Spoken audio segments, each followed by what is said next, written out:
82. Je n'ai pas encore pensé que je m'en irais là. Je suis vraiment pas là-dedans. Je suis en train de négocier mon deuxième plan de financement pour les centres de femmes. À un moment donné, à la Fédération, ils ont pris des décisions sans nous consulter. Au regroupement des centres de femmes, ça ne fait pas notre affaire, on est fâchés.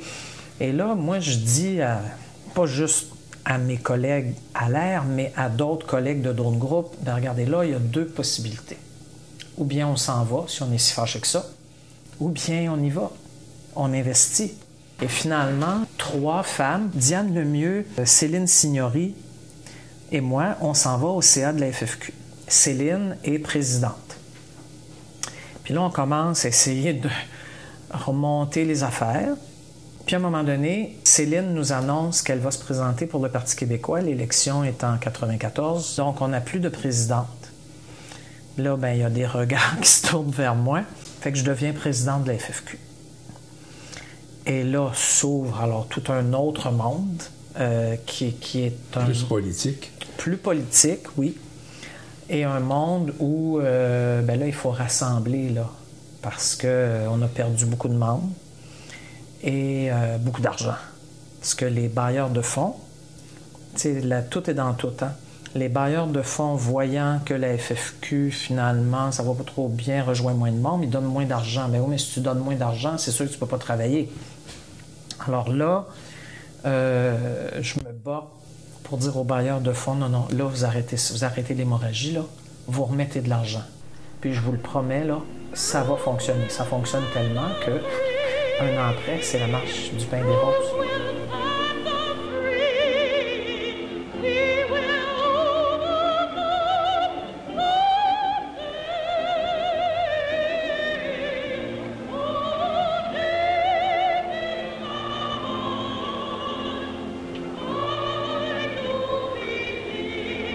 Quand je suis devenue présidente, je me suis dit, on est toujours en 94, comment on fait pour remonter un mouvement, tu sais, pour donner aux gens le goût d'y être, mettre les femmes ensemble. Dans ce cas-là, c'est les femmes, mais c'est applicable à bien des mouvements, là. Puis moi, c'est pas à l'école que j'ai appris ça, mettre du monde ensemble, tu sais. C'est à force d'être sur le terrain. Dans l'action, on met ensemble des gens qui auraient peut-être jamais imaginé être ensemble. Moi, c'est ma façon de fonctionner. Ça a assez bien marché en général. Alors là, comment est-ce que j'ai cette idée d'une marche? J'ai pas beaucoup de mérite. J'écoute la télé un soir, tombe par hasard sur un reportage qui parle de la marche de Martin Luther King avec les Noirs pour les droits civiques.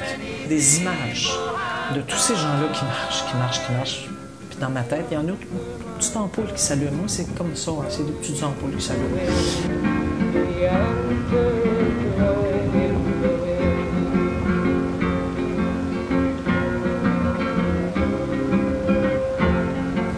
Je fais, on va marcher. Puis là, quand j'explique ça au conseil d'administration, là, les femmes, elles me regardent et elles me disent, c'est parce que t'es pas sérieuse. Ben, je suis certain que je suis sérieuse. On va marcher. Je sais pas, moi, quelque chose comme, mettons, 200 km. Alors là, ben oui, mais c'est pas la même journée, là. Mettons 200 km, 20 par jour, 10 jours. On va marcher contre la pauvreté. Je vous rappelle qu'il y a une autre récession en 91. Puis en 94, là, on en sort à peine. Il y a beaucoup de pauvreté au Québec. À cette époque-là, il y a 1 million de personnes vivant dans la pauvreté. On est 7 millions à peu près. Chômage, aide sociale, jeunes au salaire minimum, aînés. Fait que j'ai dit là, je sais pas, moi, il me semble que c'est un thème qui rejoindrait pas mal de monde et qui pourrait rallier les femmes d'à peu près tous les groupes, même s'il y en a qui travaillent en agriculture, puis d'autres en violence et tout, mais on est tous d'accord sur le fait que la pauvreté puis les inégalités sociales, ça n'a plus de bon sens. Alors, pourquoi on n'organise pas cette marche? Puis là, je fais le tour des régions. Puis dans les régions, les femmes disent « Ouais, bonne idée », parce que sans les régions, ça n'aurait jamais pu se faire. Puis là, finalement, d'une affaire à l'autre, on met sur pied un comité. Écoutez, c'est vraiment drôle à dire, puis je vais utiliser un langage très judéo-chrétien, mais la marche du pain des roses, elle s'est organisée sur un acte de foi. On a commencé ça, là. On avait perdu le tiers de nos membres à la FFQ, puis on n'avait pas d'argent. On a terminé la marche, on avait récupéré nos membres et on en avait des supplémentaires et on a fini avec un surplus. Ah oui? Ouais. Parce qu'à un moment donné, tout le monde s'est mis à y croire. y compris le gouvernement du Québec. Je vous rappelle que là, le temps de s'organiser et tout, on est en 95. Il y a un référendum. Il y a un référendum qui s'en vient. Oui. C'est sûr qu'il y a quelques bonnes âmes qui ont dû souffler à l'oreille de M. Parizeau, à commencer peut-être par Lisette Lapointe, d'ailleurs, avec qui j'ai eu des bons contacts, que ce serait peut-être une idée d'écouter les femmes qui allaient toutes voter là, au référendum. Mais honnêtement, là, j'ai beaucoup appris depuis. À cette époque-là, vous ne le croirez pas peut-être, puis peut-être les gens qui vont écouter ça, ils ne me croiront pas, mais moi, je dis la vérité. On n'a pas organisé cette marche en mai 95 en se disant il y a un référendum qui s'en vient, donc ils vont être obligés de nous donner satisfaction. On aurait pu, c'est vrai, en y repensant, mais non. C'est pas comme ça que ça s'est passé. C'est qu'on a commencé à l'organiser en mars 94 et on avait besoin d'un an pour l'organiser. C'est aussi simple que ça, parce que c'était quand même quelque chose. 3 contingents. Grosse logistique. Énorme. Énorme, avec plein de gens qui n'avaient jamais fait ça. Moi non plus, d'ailleurs. Fait que fallait embaucher des gens, fallait trouver les budgets, on les a trouvés. Le gouvernement du Québec nous a aidés, des fondations, le gouvernement fédéral aussi, tant qu'à ça.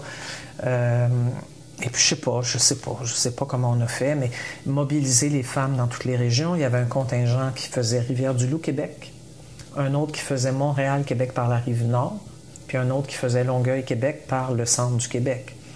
On a fait 20 ou 25 villes. Ça voulait dire partout, il fallait nous recevoir, nous nourrir et nous héberger. Et il y a 2 contingents où on était 250 à peu près, 300, puis dans celui de Rivière-du-Loup, Québec, c'est à peu près 150, 200. Méchante logistique. Puis, je sais pas, ça a marché. On a mangé bien des sandwichs aux œufs, là, mais ça a marché. On n'est pas morts de faim du tout. Puis bon, là, on avait élaboré nos revendications. Ça a été facile. C'est drôle, hein? Il y a des moments faciles comme ça, on dirait, où tout le monde est d'accord, tout le monde veut. Peut-être aussi parce que tout le monde en a marre de la grisaille. Je me demande, moi, si ça n'a pas marché, tout simplement parce que, vous savez, la bonne idée qui tombe au bon moment, là, on dirait que c'est ça. C'était le printemps aussi. Oh oui, on l'a fait au printemps. Il a fait un temps splendide, 9 jours sur 10. Ça. Mais même avant ça, là, pourquoi les femmes ont-elles embarqué? Tu sais, ça a été quand même 1 an de travail, là. Oui. C'est ça. Je pense qu'on en avait besoin, même pour nous, là.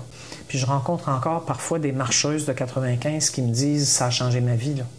Ça a été toute une expérience humaine. Vous passez 10 jours avec les mêmes personnes, jour et nuit. Il n'y a pas eu d'engueulade, il n'y a pas eu de problème, quelques ampoules, mais ça, c'est normal. Alors, c'est pour ça que je dis que ça s'est fait un peu sur un acte de foi.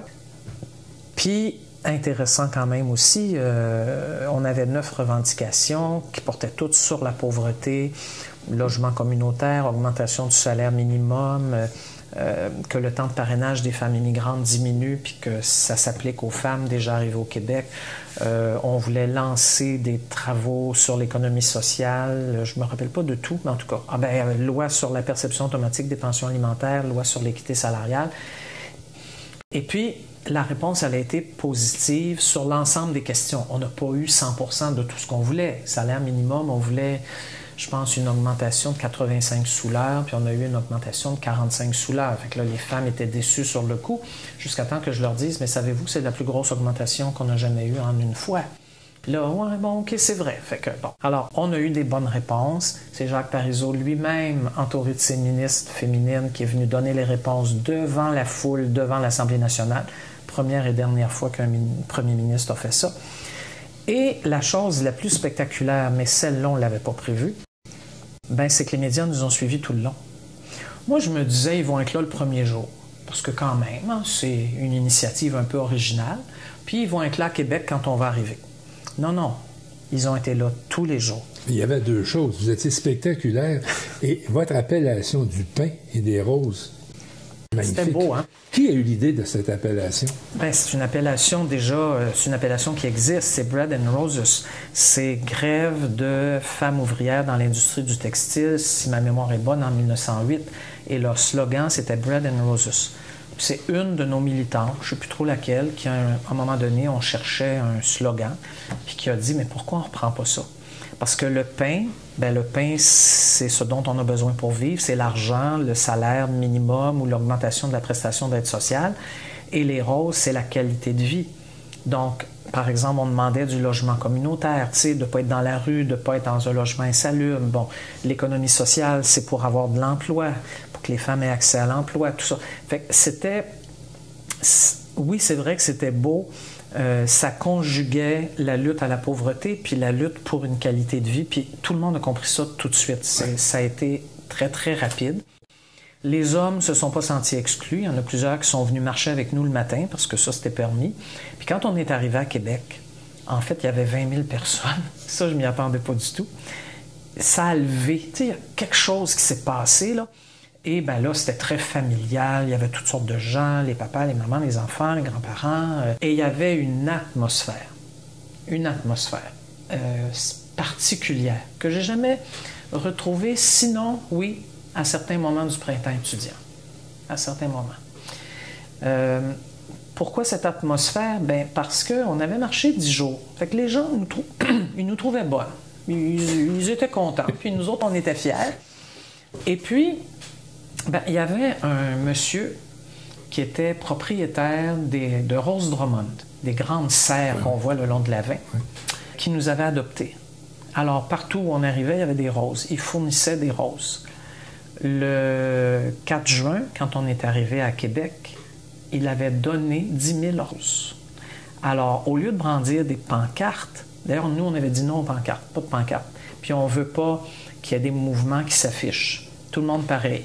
Parce que les plus gros mouvements, il y en a plus, puis les plus petits en ont moins. On a dit, on ne fait pas ça. Tout le monde pareil. Les gens brandissaient des roses, imaginez-vous? Toute beauté. Ah, c'était magnifique, là. Quand il m'arrive de revoir des images de ce rassemblement-là, j'en reviens encore pas, là. C'était juste beau. Alors, évidemment, ça a conquis beaucoup de cœurs, ça. Et ça a eu un impact incroyable sur la suite des choses pour le mouvement des femmes. Mouvement avec lequel le gouvernement du Québec, jusque-là, surtout les dernières années, n'avait pas cru bon de discuter tant que ça. À partir de ce moment-là, il n'y avait pas un événement politique où on n'était pas invité. Bon, ça ne veut pas dire qu'on gagnait toutes nos batailles. J'en ai beaucoup perdu, moi, de 95 à 2000, là, parce que ça a été la première austérité. Merci à Lucien Bouchard. Mais on en a gagné aussi. Il y a eu aussi des bonnes choses. Et j'avais accès au premier ministre. Avant, non. Après, oui. Après la marche du pain et des roses. M. Bouchard et moi, on se rencontrait au moins une fois par année, seul à seul. Puis là, je me souviens qu'il avait dit à je ne sais qui l'a relayé dans les médias qu'il avait peur de 2 personnes dans la vie, sa mère puis moi. Je trouvais ça tellement drôle. Mais ce que j'ai répondu, c'est j'aimerais ça qu'il ait plus peur de moi parce que je gagnerais plus de batailles. Il n'avait pas assez peur de moi. Parce qu'il y avait tous ces ministres économiques là, qui lui disaient « Non, mais là, Mme David, elle exagère. » Bon. Fait que... Mais la marche de 95, vraiment, c'est resté... je pense pour les gens qui l'ont connu, là, ça fait quand même déjà un bout de temps, c'est resté un événement un peu hors du commun. Un événement qui marque encore les imaginations. Oui. On en parle encore. Enfin, il n'y a plus grand monde qui en parle, soyons honnêtes. Là. Mais c'est pas tant pour moi, hein. C'est pour que les enfants d'aujourd'hui sachent, les filles particulièrement, que tout n'est pas... que les femmes ont eu quand même un grand bout de chemin à faire, là, physiquement et moralement, pour arriver à où on est arrivé aujourd'hui. Moi, je trouve ça important qu'on ait toujours ce regard historique, finalement.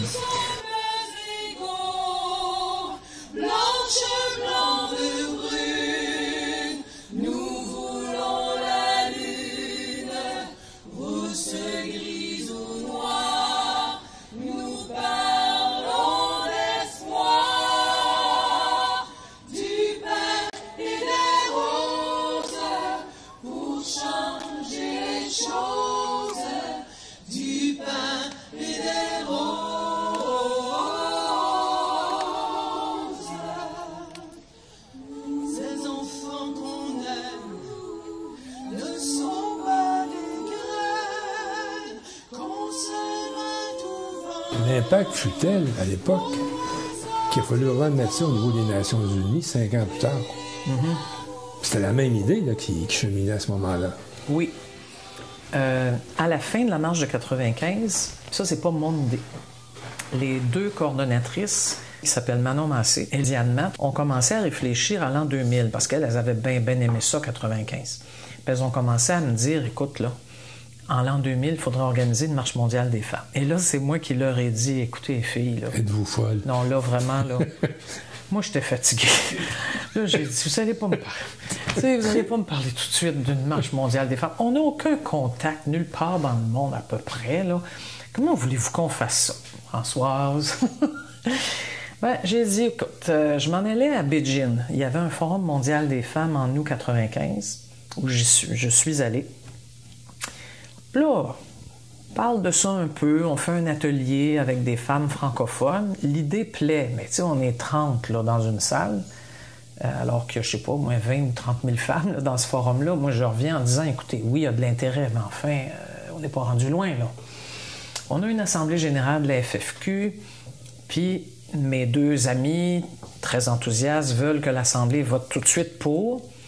Là, moi, j'avoue que cette fois-là, j'ai dit, écoutez, moi, ce avec quoi je serais à l'aise, c'est qu'on vote pour la mise sur pied d'un comité qui va réfléchir à tout ça, qui va commencer à faire des contacts. Ce printemps 96, on avait une nouvelle assemblée générale. J'ai dit, revenez-nous donc à ce moment-là, et là, sur la foi de ce que vous aurez réussi à faire, on saura si on est capable de le faire, puis j'ai confiance.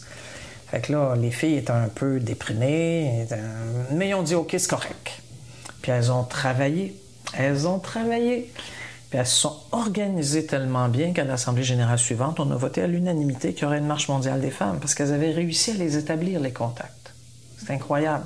Fait que ça, c'est vraiment pas moi. J'avoue qu'au début, j'ai été un petit peu à la traîne, mais elles m'ont vraiment convaincue comme elles ont convaincu toutes les femmes.